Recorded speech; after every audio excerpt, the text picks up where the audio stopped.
Hello दोस्तों, NP education YouTube channel पर आपका स्वागत है। हम लोगों ने पिछले वीडियो में भारत की प्रमुख चट्टानों का अध्ययन किया था और प्रमुख चट्टानों के अंतर्गत आर्कियन क्रम की चट्टानें भारत में किन किन प्रदेश में पाई जाती हैं, उनका विस्तार कहाँ कहाँ पर है और आर्कियन चट्टान का नाम आर्कियन क्यों रखा गया, नामकरण किस प्रकार से किया गया, उसका क्या महत्व होता है, क्या विशेषताएं होती हैं, इन सभी बातों का अध्ययन किए, चर्चा किए। अब इसके बाद हम लोग अध्ययन करेंगे दूसरा जो चट्टान है भारत का धारवाड़, भारत में धारवाड़ क्रम की चट्टानें, भारत में धारवाड़ क्रम की चट्टानें, भारत में जो है धारवाड़ क्रम की चट्टानें कहाँ पर पाई जाती हैं, उनका नामकरण किस प्रकार से किया गया, धारवाड़ क्रम की चट्टान जो बोला गया तो क्यों धारवाड़ी क्रम का चट्टान बोला गया, इसके बारे में चर्चा करेंगे। और इसका विस्तार भारत के किन किन राज्यों में है। ये मेरा भारत है और भारत में कहाँ कहाँ पे किन किन राज्यों में इसका विस्तार पाया जाता है, इसका अध्ययन करेंगे। तो आइए, धारवाड़ क्रम की चट्टानें, इसका नामकरण क्यों, यानी इसका नाम क्यों धारवाड़ रखा गया, ये जो चट्टान जो पाई गई इसका नामकरण क्यों धारवाड़ ही रखा गया, ठीक है, इसके बारे में जानेंगे। तो नामकरण की बात करते हैं तो भारत में एक राज्य है जिसका नाम कर्नाटक है। कर्नाटक राज्य में एक जिला है धारवाड़, कर्नाटक राज्य में एक जिला है धारवाड़। उसी जिला में कर्नाटक राज्य के धारवाड़ जिले में सर्वप्रथम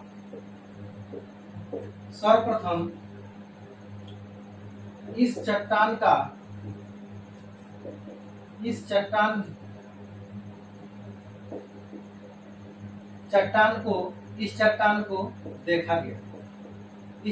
को देखा गया और इसी धारवाड़ जिले के नाम पर ही इस चट्टान का नाम रख दिया गया धारवाड़ क्रम की चट्टानें। यानी धारवाड़ जिले के नाम पर ही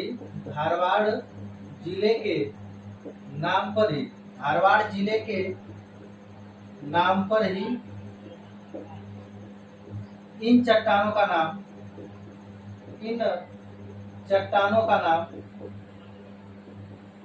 धारवाड़ क्रम की चट्टानें, धारवाड़ क्रम की चट्टानें रखा गया।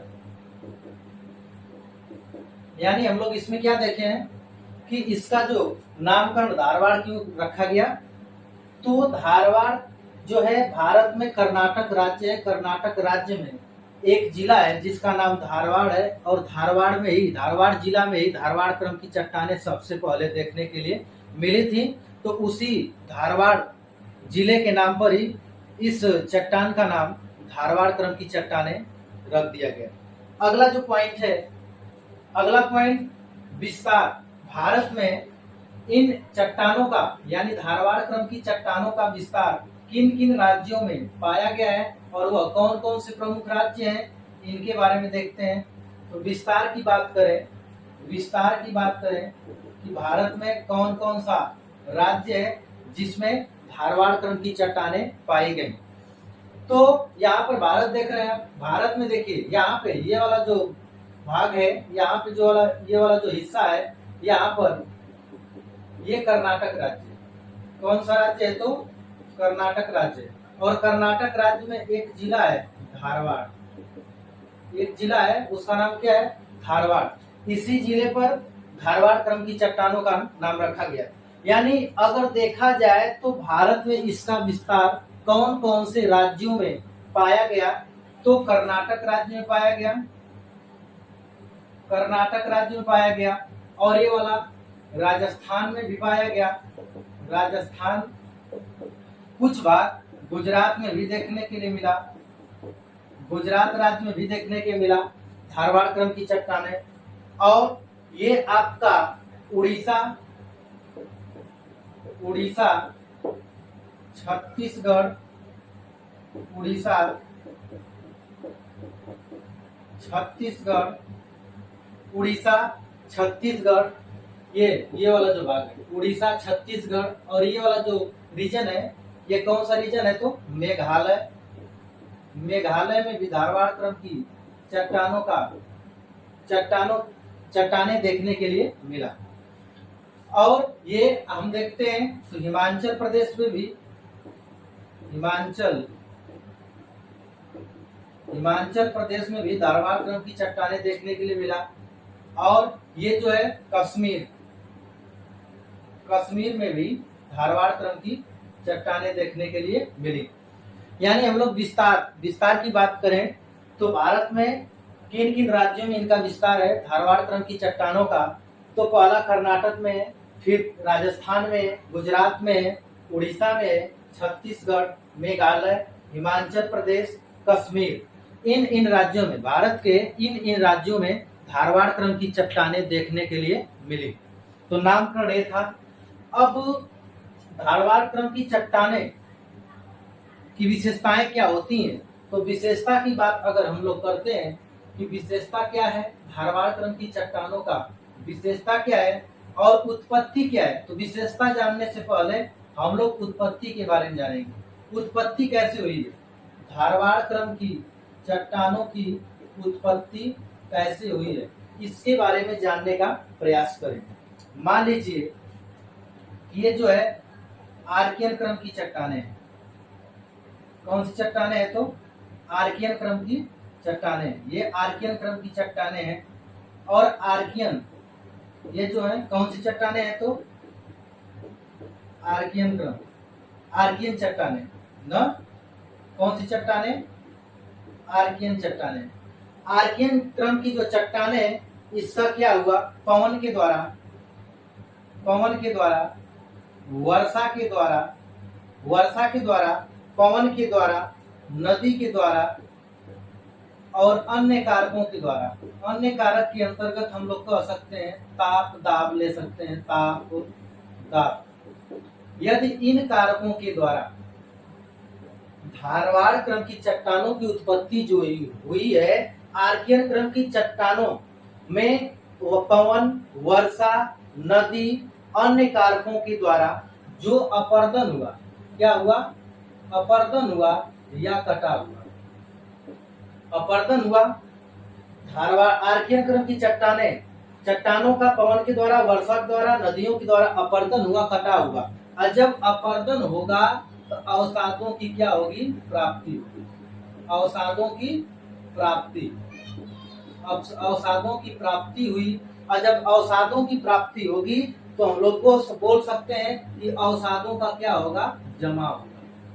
अवसादों का जमा होगा, अवसादों का जमा होगा। ठीक है ना? यानी आर्कियन क्रम की चट्टानों का अपर्दन हुआ पवन के द्वारा, वर्षा के द्वारा, नदियों के द्वारा, अन्य कारकों के द्वारा। तो जब चट्टानों का अपर्दन हुआ तो अवसादों की प्राप्ति हुई। और जब अवसादों की प्राप्ति हुई तो अवसादों का जमा हुआ। अवसादों का क्या हुआ? जमा हुआ। तब हम लोग इसको क्या बोल सकते हैं? पहली अवसादी चट्टानें, पहली अवसादी चट्टानों या चट्टानें का निर्माण हुआ। और ये जो पहली अवसादी चट्टानें देखने के लिए मिली तो कर्नाटक के धारवाड़ जिला में ही यह देखने के लिए मिली। इसीलिए इस चट्टानों का नाम धारवाड़ क्रम की चट्टानें कहा गया। क्या कहा गया? धारवाड़ क्रम की चट्टानों के नाम से जाना गया। यानी उत्पत्ति में हम लोग क्या देखेंगे? धारवाड़ क्रम की चट्टानों का उत्पत्ति किससे हुआ है? तो हम लोग बोल सकते हैं कि आर्कियन क्रम की चट्टानों के अक्षय अपर्दन के द्वारा धारवाड़ क्रम की चट्टानों की उत्पत्ति हुई। अपर्दन हुआ, फिर अवसाद प्राप्त हुए, फिर अवसाद जब प्राप्त हुए तो अवसादों का जमा हुआ। और जब अवसादों का जमा हुआ तो हम लोग बोल सकते हैं कि पहली अवसादी चट्टानें का निर्माण हो गया। पहली अवसादी चट्टानों का निर्माण हो गया। और ये जो पहली अवसादी चट्टानें हैं यह सबसे पहले कर्नाटक के धारवाड़ जिले में देखने के लिए मिली। इसी कारणवश इसका नाम रख दिया गया धारवाड़ क्रम की चट्टानें। ठीक है ना, इसी कारण इसका नाम क्या रख दिया गया, धारवाड़ क्रम की चट्टानें। अब इसके बाद हम लोग धारवाड़ क्रम की चट्टानों की क्या क्या विशेषताएं हैं इनके बारे में अध्ययन करेंगे। धारवाड़ क्रम की चट्टानों की किन किन क्या क्या विशेषताएं हैं इसके बारे में देखेंगे। हम लोगों ने क्या देखा कि नामकरण क्यों रखा गया, तो नामकरण इसका इसलिए रखा गया धारवाड़, क्योंकि कर्नाटक जो है एक राज्य है भारत का, और कर्नाटक के राज्य में एक धारवाड़ जिला है, उसी के नाम पर इसका नामकरण कर दिया गया, धारवाड़ क्रम की चट्टानें बोला गया। फिर इसकी उत्पत्ति कैसे हुई है, तो हम लोग कहे कि आर्कियन क्रम की चट्टानों का अपक्षय या अपरदन हुआ, पवनों के द्वारा हुआ, नदियों के द्वारा हुआ, अन्य कारकों के द्वारा हुआ, वर्षा के द्वारा हुआ, तो अवसादों का जमा हुआ तो पहली अवसादी चट्टान भी इसको बोल सकते हैं। यदि आपसे प्रश्न पूछता है कि पहली अवसादी चट्टानें कौन सी चट्टान है, तो हम लोग कहेंगे कि धारवाड़ क्रम की चट्टानें हैं। और ये जो पहली अवसादी चट्टान देखने के लिए मिला, तो ये धारवाड़ जिला में मिला, कर्नाटक के धारवाड़ जिला में मिला, तो इसी कारण इसका नाम क्या रख दिया गया, धारवाड़ क्रम की चट्टानें। अब देखते हैं हम लोग विशेषता क्या है इसकी विशेषताएं क्या क्या है। तो पहली विशेषताएं हम लोग बोल सकते हैं कि ये जो धारवाड़ क्रम की चट्टानें जो है आर्कियन क्रम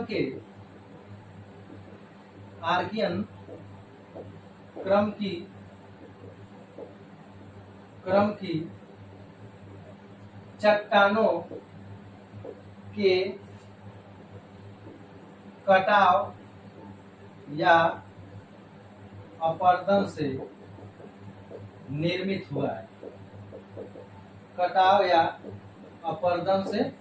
हुआ है, यानी विशेषता में पहली विशेषता हम लोग क्या बोल सकते हैं कि धारवाड़ क्रम की जो चट्टानें हैं यह आर्कियन क्रम की चट्टानों के कटाव या अपरदन से निर्मित हुआ है।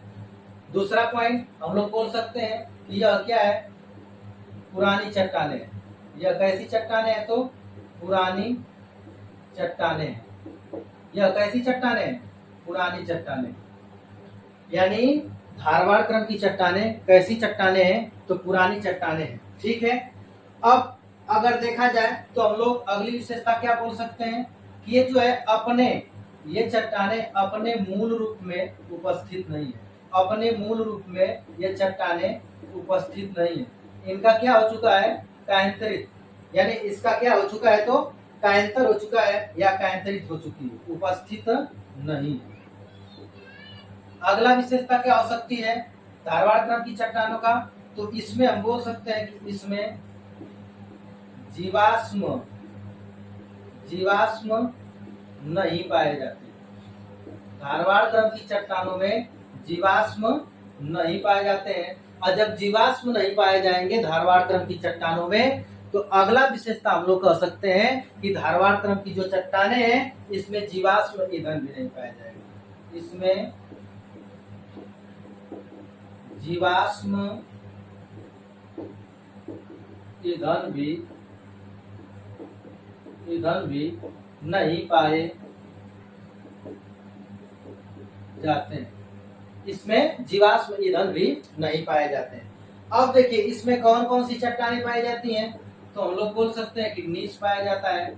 क्या पाया जाता है, नीच पाया जाता है, शिष्ट पाया जाता है, संगमरमर पाया जाता है। क्या पाया जाता है, तो संगमरमर पाया जाता है, क्वार्ट्ज पाया जाता है, बालू पत्थर पाया जाता है, बालू पत्थर। यानी इन चट्टानों में नीच, शिष्ट, संगमरमर, क्वार्ट्ज, बालू पत्थर आदि देखने के लिए मिलती हैं। अब अगर इसका आर्थिक महत्व के बारे में देखें, आर्थिक महत्व क्या है इन चट्टानों का, धारवाड़ क्रम की चट्टानों का आर्थिक महत्व क्या है, तो हम लोग बोल सकते हैं इसमें क्या बता सकते हैं कि ये चट्टानें सर्वाधिक आर्थिक महत्व की चट्टानें हैं। ये क्या है, सर्वाधिक आर्थिक महत्व की चट्टानें हैं। ये किस में बताएंगे, तो आर्थिक महत्व के अंतर्गत बताएंगे, आर्थिक महत्व के अंतर्गत इस चट्टानों के बारे में बताएंगे। यानी आर्थिक महत्व हेडिंग हो जाएगा, आर्थिक महत्व, सर्वाधिक आर्थिक महत्व की चट्टानें, ये जो है सर्वाधिक आर्थिक महत्व की चट्टानें, ये चट्टानें सर्वाधिक आर्थिक महत्व की चट्टानें मानी जाती हैं। अब इसमें देखा जाए तो धात्विक खनिजों की उपस्थिति भी है। इसमें धात्विक खनिजों की क्या है, उपस्थिति है। धात्विक खनिज में हम लोग क्या बोल सकते हैं, तो बोल सकते हैं कि इसमें जो धात्विक खनिज कौन कौन से पाए जाते हैं, तो कह सकते हैं कि लोहा, निकिल, एल्यूमिनियम, फिर उसके बाद तांबा, जस्ता आदि, ये सब धात्विक खनिजों की उपस्थिति इन चट्टानों में देखने के लिए मिलती है। यानी धात्विक खनिज कौन कौन से पाए जाते हैं, तो लोहा पाया जाता है, निकिल पाया जाता है, एल्युमिनियम पाया जाता है, तांबा पाया जाता है, जस्ता पाया जाता है, लेड पाया जाता है। ये सब आर्थिक महत्व की खनिजें, आर्थिक महत्व की खनिजें हैं। ठीक है। अब देखा जाए तो धात्विक खनिज के अलावा धात्विक खनिजों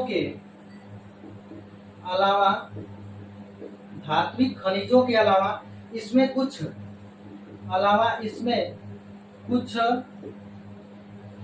इसमें क्या पाए जाते हैं, कीमती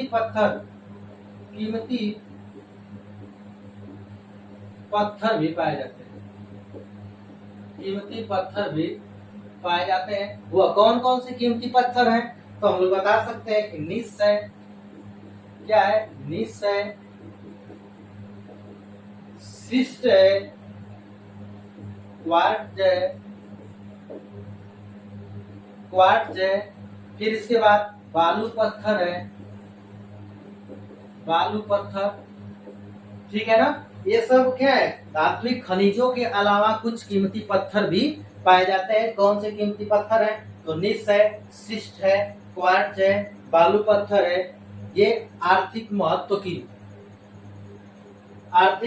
से क्या है, महत्वपूर्ण है, यानी आर्थिक महत्व की दृष्टिकोण से महत्वपूर्ण ये सब तत्व तो इसमें पाए जाते हैं। लोहा भी पाया जाता है, तांबा भी पाया जाता है, कॉपर या तांबा, जस्ता, लोहा, निकिल, एल्युमिनियम, ये सब आदि इन चट्टानों में देखने के लिए मिलता है। तो फिर हम लोग मिलते हैं अगले वीडियो में। धन्यवाद।